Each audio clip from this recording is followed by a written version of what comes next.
In a twist that has blindsided the entire royal establishment, Lady Louise Windsor, the quiet, overlooked granddaughter of Queen Elizabeth, has just been awarded a Duchess title.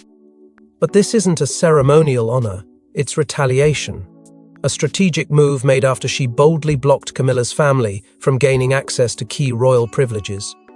What happened behind palace walls to spark this unprecedented reward? And why is the Queen Consort's lineage suddenly being pushed out? Before we go deeper into what this really means for the royal family, make sure to subscribe so you don't miss a single update. When the news broke that Lady Louise had been granted a Duchess title, not as a formality, but as a direct rebuke to Camilla's encroaching family ties, the palace corridors were flooded with disbelief. This wasn't a quietly approved honor from above, it was a carefully coordinated strike from within, a power play, the first tremor of a royal earthquake. While most of the world had dismissed Louise as a background figure, demure, bookish, and far from the political chessboard, insiders knew better. This move wasn't made in isolation. It was the culmination of weeks of tension, secrets, and escalating grievances that had been smoldering behind the velvet curtains of Windsor. It marked the first time in generations that a Windsor by birth had openly countered the rising influence of a non-bloodline royal and succeeded. The backlash came swiftly. Camilla's relatives, particularly her children and nephews, responded with outrage behind closed doors. Rumors of legal consultation and potential defamation suits spread through the aristocratic undercurrent like wildfire. Yet the palace remained silent, offering no clarification, no apology, and no denial. For all appearances, Lady Louise's title was sanctioned, though notably not by King Charles himself. That's when whispers began surfacing. Whispers that Charles hadn't initiated the move, hadn't even approved it until after it was done, that instead it was Louise who made the demand. And she hadn't come alone.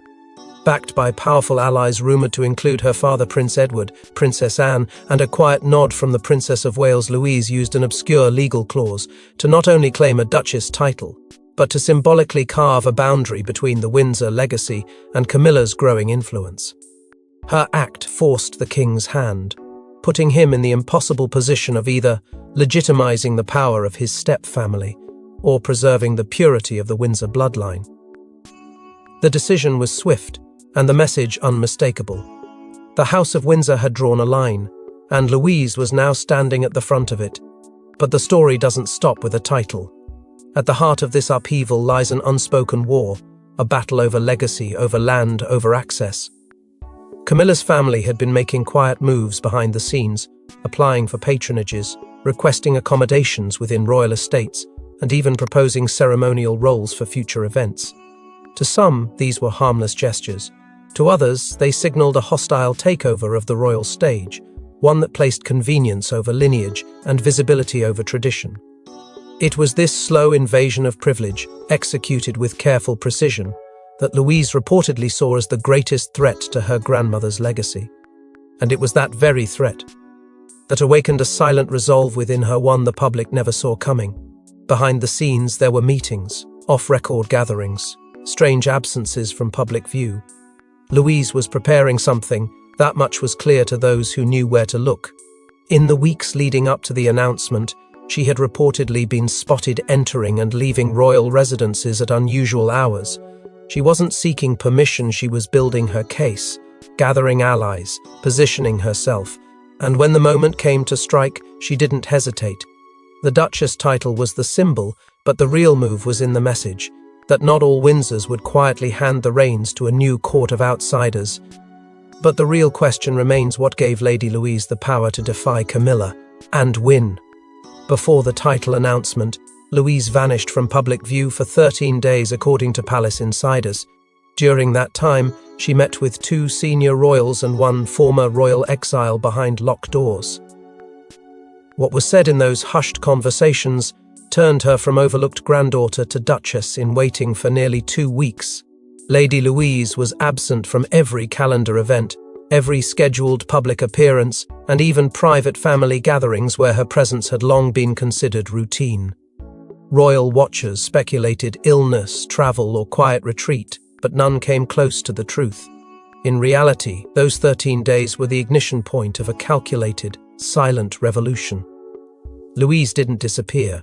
She strategically withdrew, vanishing from view, only to re-emerge with leverage, loyalty, and a plan that would soon upend the royal order. It began in the chilly halls of Balmoral, behind a sealed door and beside a single blazing hearth, where she met Princess Anne, not as niece and aunt, but as a future leader, facing the one woman in the family who understood duty beyond decorum. Anne, long known for her steel spine and quiet influence, had reportedly watched the slow advancement of Camilla's relatives with barely concealed unease. And when Louise came to her not for comfort but for strategy, it marked a shift.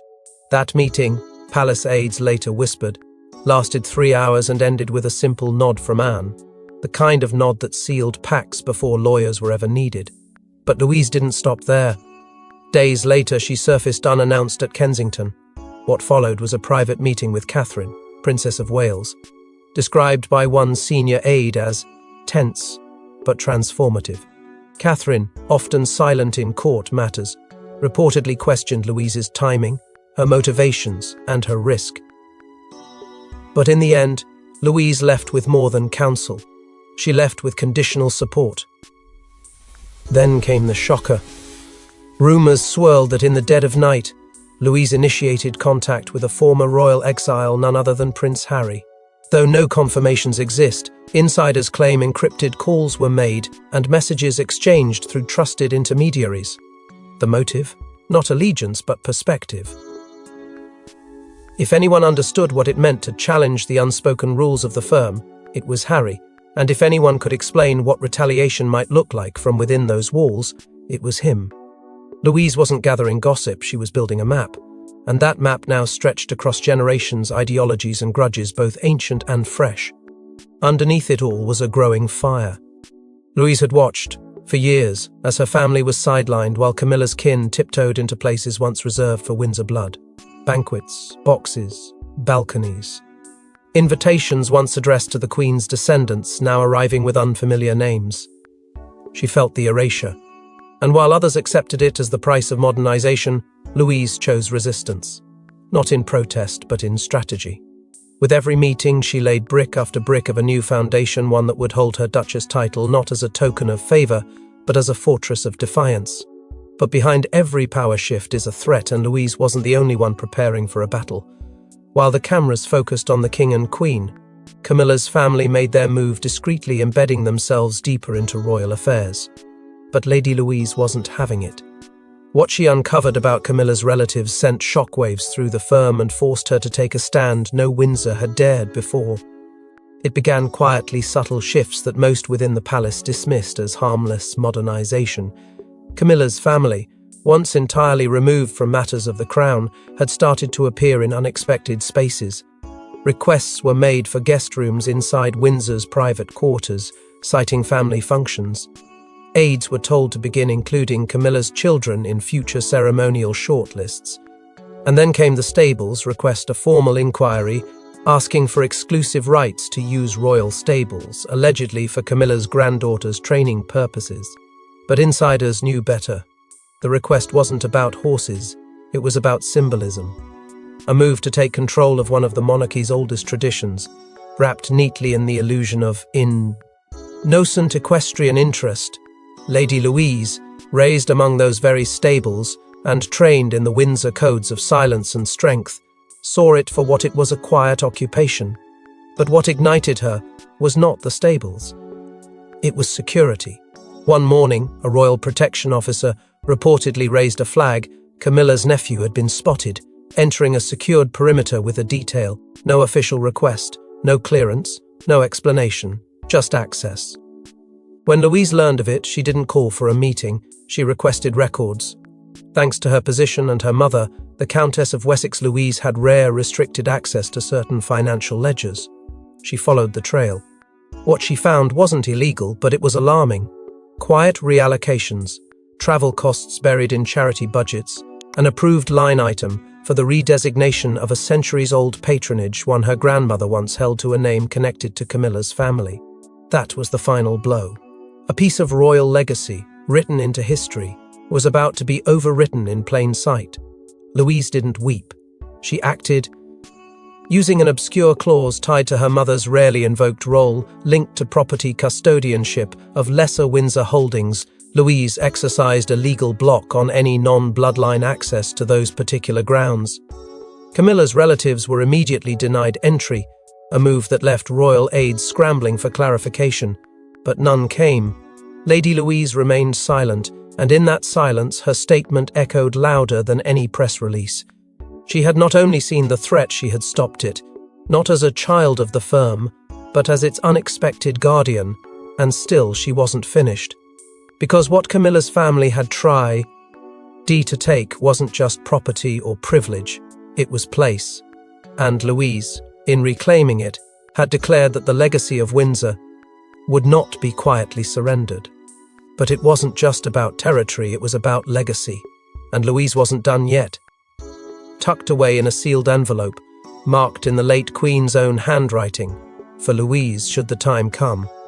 That time arrived, and when the contents of that letter were revealed to senior aides, everything changed, including Charles's allegiance. The letter had been kept in the royal archive, stored beneath decades of correspondence no one dared to disturb.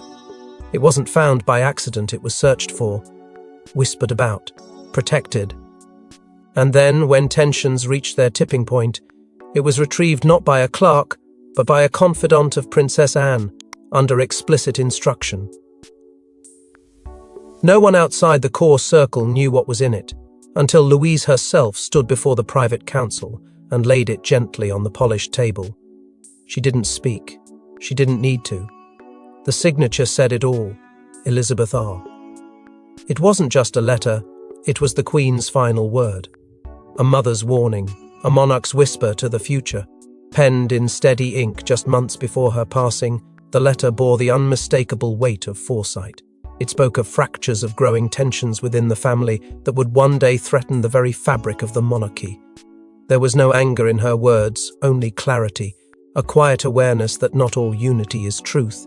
And in one striking paragraph, she addressed what no one else dared name. There will be those, she wrote, who bear titles but not blood, who speak of family but know none of its burdens. Guard against dilution. Guard the name. It was the most direct reference to Camilla's lineage ever committed to royal parchment. And then came the heart of it, a message not to Charles, not to William, but to Louise. To you, who have watched from the edges, I leave my quiet hope. In stillness there is strength, in silence a weapon. It was not an appointment nor an order. It was faith. From one woman to another, a passing of the invisible torch meant not for headlines, but for moments like this when the crown's foundation threatened to crack beneath the weight of entitlement disguised as tradition. For Louise, it was validation. For the palace, it was the shattering of the illusion that everything had been approved by the Queen. When Charles read the letter, aides said he sat motionless for over an hour. A single sentence repeated under his breath, she wrote to Louise. For a man struggling to honour his wife and his mother's legacy in equal measure, it was a blow that cut deeper than politics. The Queen had seen what was coming, and she hadn't written to him. She had entrusted her warning to the one royal no one had ever considered a player in the game. Until now, Louise remained composed in the days that followed.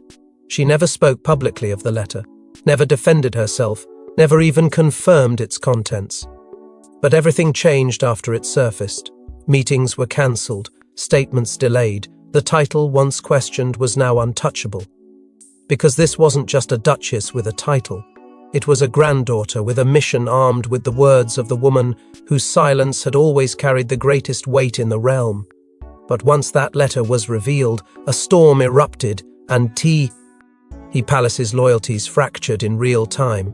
While the world saw Louise acting alone, she had two royal titans in her corner, Princess Anne and her father, Prince Edward. Together they orchestrated a quiet resistance to the Queen Consort's growing shadow. And when the moment came, they unleashed it. For years, Princess Anne had played the long game, watching, calculating, refusing to be drawn into the public dramas that swirled around her brother's marriage. But behind that stoic facade was a deep unease. It wasn't Camilla that worried her, it was what followed Camilla.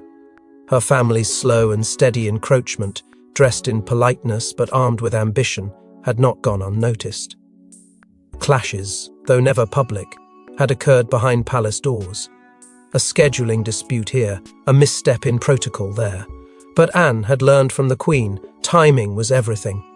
She didn't confront, she waited.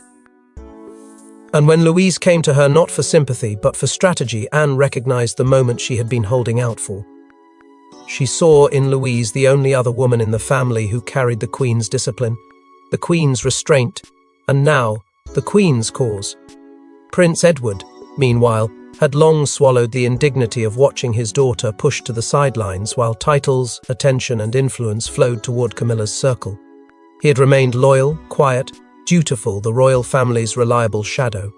But what stirred him now was fury, not for himself, but for Louise. His daughter, once considered too soft-spoken for politics, had been building resolve in silence, and Edward, when finally convinced, became the logistical anchor of the rebellion. He accessed legal counsel. He combed through old memoranda.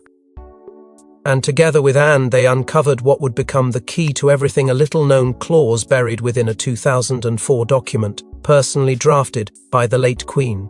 This clause, obscure and rarely invoked, permitted the sovereign, or their appointed representatives, to allocate courtesy titles to non-heirs under extraordinary circumstances of legacy preservation. It had never been used. Until now, Anne and Edward, with legal backing and the silent blessing of a few key allies within the Privy Council, leveraged it. The Duchess title was granted not by Charles, but through a loop that bypassed his immediate authority. When the news reached Camilla, it didn't arrive as a proposal, it landed as fact. Her reaction, insiders say, was explosive. This wasn't merely about Louise receiving a title, it was about Camilla being completely excluded from the conversation. But beneath the title lay the real message. Louise had become the answer to a question no one dared ask aloud: who would carry the crown's moral thread forward when sentiment, not bloodline, threatened to unravel it? Among the courtiers, a quiet phrase began circulating: the future face of dignity. It wasn't a slogan, it was a verdict. Louise, flanked by her father and her aunt, had done more than claim a title. She had built a barricade. And with Camilla now on the outside of that wall, furious and blindsided, the firm had no choice but to reckon with the shift. With titles awarded and alliances exposed, the palace turned from ceremony to crisis. Hours after the announcement, Queen Camilla was seen leaving Windsor in tears. Sources confirm a private confrontation with the king ended in at a glass and a vow, this isn't over. For the first time since her coronation, Camilla was outmaneuvered and she knew it. The Duchess title granted to Lady Louise wasn't just a formality, it was a declaration. And Camilla, despite holding the crown beside the king, found herself stripped of any illusion of control. In the hours that followed the announcement, the palace descended into disarray. Several senior staff members reportedly packed their belongings in quiet protest, unwilling to serve under a reshaped hierarchy that now included a young royal who had bypassed the very structure they had sworn to uphold. The corridors echoed with whispers of betrayal, confusion, and fear. But within Clarence House, something else unfolded, something far more personal, far more volatile. Camilla and Charles, once united in their shared reign, faced off behind closed doors in what one aide described as the most explosive argument of their marriage. For 90 minutes, voices rose and walls trembled. Camilla demanded answers. How could such a title be granted without her consultation? Why was she left to learn of it from a breaking news alert? Charles, caught between royal precedent and emotional loyalty, could offer little comfort. The Queen Consort's fury only deepened when she realized the depth of the orchestration behind Louise's rise. This wasn't a symbolic gesture. It was a blow, sharpened by decades of quiet resentment from the Windsor bloodline she had tried to fold herself into. In the aftermath, Camilla made a chilling declaration. She threatened to remove herself from several upcoming state events, an act that would be seen not only as protest, but defiance. Her closest aides scrambled to contain the fallout, urging restraint, warning of optics. But Camilla had reached her limit. Her composure, once unshakable, fractured. And in the silence between shouting matches and slammed doors, She reportedly repeated one phrase again and again. To anyone who would listen, she'll ruin everything. Not just the event, not just the moment, everything. Inside the palace, new debates flared. Could further title appointments be frozen? Should Louise's role be reconsidered? Was there still time to contain this rebellion before it metastasized into something irreversible? But the answers were slow, and the damage already done. For Camilla, the deeper sting wasn't the title, it was the realization that she had underestimated Louise, that a girl she'd once dismissed as peripheral had now rearranged the board while everyone else watched the throne. But what Camilla didn't realize was that Louise had one more move left, and it would seal the Queen Consort's family out forever. When Lady Louise submitted a formal objection to the royal household office, citing non-bloodline interference, she enacted a little-known restriction, one that not even Camilla could bypass. In a matter of hours, her family was erased from royal access lists, and security protocols were rewritten. It was the final move in a long and methodical game, and when it came, it landed with the force of royal history behind it. Louise had uncovered a clause in the 2011 Royal Integration Charter, an overlooked provision designed to limit the involvement of individuals without direct lineage ties in the management, access or representation of state-linked royal properties and events. It had never been used, not once, until now. With the stroke of a pen, Louise invoked that clause, submitting a formal notice that questioned the validity of Camilla's family's expanded roles within royal functions. Her argument wasn't personal, it was constitutional, and that made it bulletproof. Within the royal household, the response was immediate. Access logs were updated, event registries purged, names connected to Camilla's children and extended relatives vanished from ceremonial guest lists. Invitations were quietly rescinded, entry privileges revoked. The process was described by insiders as a clean sweep. Security personnel were issued new directives, some reportedly expressing shock at the names suddenly listed under restricted. There were no public statements, no clarifying memos, just silence and swift execution. Behind the scenes, it was revealed that Louise hadn't acted alone. Two senior legal advisors, both with long-standing ties to Queen Elizabeth II's private council, had advised her step by step. These weren't opportunists. These were loyalists, people who believed the late monarch's legacy as being diluted and manipulated in her absence. Their support gave Louise the legal standing she needed and the procedural roadmap to ensure there were no loopholes. For the first time in over a century, Windsor had enforced a legal blockade against their own sovereign's consort's family. Inside the firm, there was outrage, but it was Camilla's family who responded first. A formal complaint was lodged with the Privy Council, citing discrimination and breach of verbal tradition. But tradition, as it turns out, is not law, and no one in recent memory had challenged the Windsor bloodline on written precedent and won. The Queen Consort was blindsided yet again, and this time the damage couldn't be softened by sympathy or optics. This wasn't a rebellion of emotion. It was a removal by authority. And Louise had used the system the Crown itself had built. The implications ran deep. Questions surfaced about other non-bloodline roles. Suggestions were made about re-evaluating honorary appointments. The ripple effect of Louise's objection extended far beyond Camilla's family. It rewrote the very framework of who the Crown allowed inside its most sacred spaces. For Louise, it wasn't vengeance. It was preservation, a return to order, a refusal to allow sentiment to supersede structure. And in doing so, she didn't just change access, she changed the palace's future. But even as palace doors slammed shut behind them, whispers grew louder. Was Louise now a savior or a danger? As the news broke, the country split. Some hailed Lady Louise as a quiet warrior who restored dignity to the bloodline. Others accused her of vengeance, of acting above her station. But one thing was clear, the monarchy had changed, and its future now had a new face. What began as whispers within the palace had erupted into a national reckoning. Social media exploded with hashtags praising the Duchess of Discipline, while op-eds filled column inches debating whether Louise had revived the true Windsor Code or fractured it beyond repair. Crowds gathered outside royal residences not to protest, but to witness. to stare up at the gates of an institution that, for the first time in years, felt like it was teetering between past and future. Supporters called her the bloodline's guardian, a modern-day echo of Queen Elizabeth's unspoken strength. Her silence, her calculated restraint, her refusal to engage with tabloids, these became virtues in the eyes of a public fatigued by drama and desperate for dignity.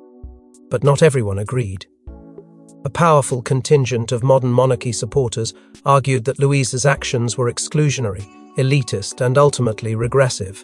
They saw in her a figure clinging to outdated notions of bloodline supremacy, someone who rejected evolution in favor of control.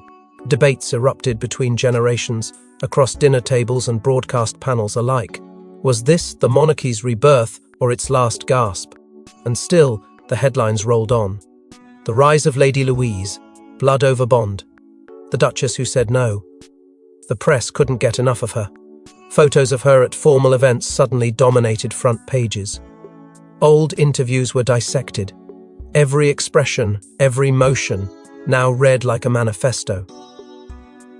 Then came the comparison no one expected, but once spoken, no one could unsee. Princess Diana. Not in temperament, but in disruption. Just as Diana had broken the facade of emotional perfection decades earlier, Louise had broken the assumption that the crown had no guardians left. Unlike Diana, Louise had not married in. She had been born into the storm, and now, for the first time, she was steering it. Among all this, Prince William's quiet gaze at Louise during a recent engagement sparked speculation. Observers noted a subtle nod, small, quick, but unmistakably approving. It was not a public endorsement. It was something far more dangerous, a signal that behind the silence, Louise might not be alone. And as those watching read between the lines, calls began to rise for more presence, more power, more responsibility. Could she take on patronages? Could she represent the crown abroad? Could she perhaps become the monarch's moral compass in an age of confusion? And yet, one final detail remained buried until now, a truth hidden in a royal file, sealed for decades. Buried deep within the royal archives, a file marked LLW contained a note handwritten by Prince Philip himself. In it, he urged that should the monarchy fall into dilution, only Louise had the poison blood to protect its roots. It wasn't just a hunch, it was a prophecy, and now it had been fulfilled. The file was discovered in the aftermath during an internal audit of the Queen's sealed correspondences. Locked inside a leather folder, nestled among outdated lineage charts and obsolete estate plans, was a document that no one had anticipated. Dated nearly a decade before his death, the letter bore Prince Philip's unmistakable handwriting, precise, deliberate, and scathing in parts. It began not with pleasantries, but with urgency. "This institution," he wrote, "survives only when its spine is stiff. It crumbles the moment sentiment outweighs structure." He expressed concern, even then, about the open-handed approach beginning to take shape around Charles and Camilla. Though he never named them directly, the implications were clear. The monarchy's growing embrace of modern optics risked diluting the very legacy it had sworn to preserve.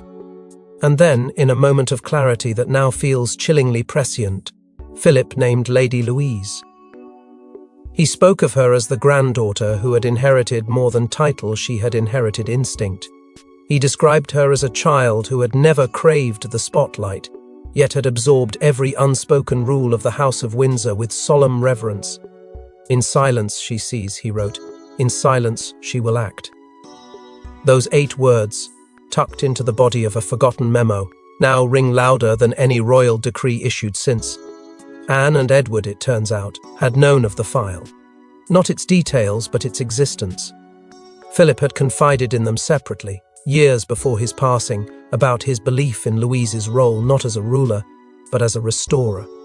It was part of the reason Anne gave her unwavering support, part of the reason Edward, ever the silent son, finally stepped forward in fury. They hadn't invented Louise's rise, they had merely activated what had already been ordained. Every meeting, every document, every silent maneuver, it had been building not for months but for years. And so the story comes full circle. A granddaughter once dismissed as ornamental had become foundational. She had not inherited the throne, but something rarer: strategic foresight, institutional loyalty, and the kind of moral gravity that crowns can't bestow. She didn't rise because she wanted power. She rose because someone, long ago, believed she might be the last one strong enough to protect it. And perhaps that belief, buried, sealed, and finally revealed, was what made all the difference. Is Lady Louise the monarchy's next true protector? The question no longer feels rhetorical, because in a palace now fractured by alliances, silence, and scars, she stands not as a girl who claimed a Duchess title, but as the woman who redrew the future with it. One Duchess, one decision, one future rewritten. The crown is shifting and the palace may never be the same again. Thanks for watching. Please don't forget to like and subscribe, and we will see you in next one.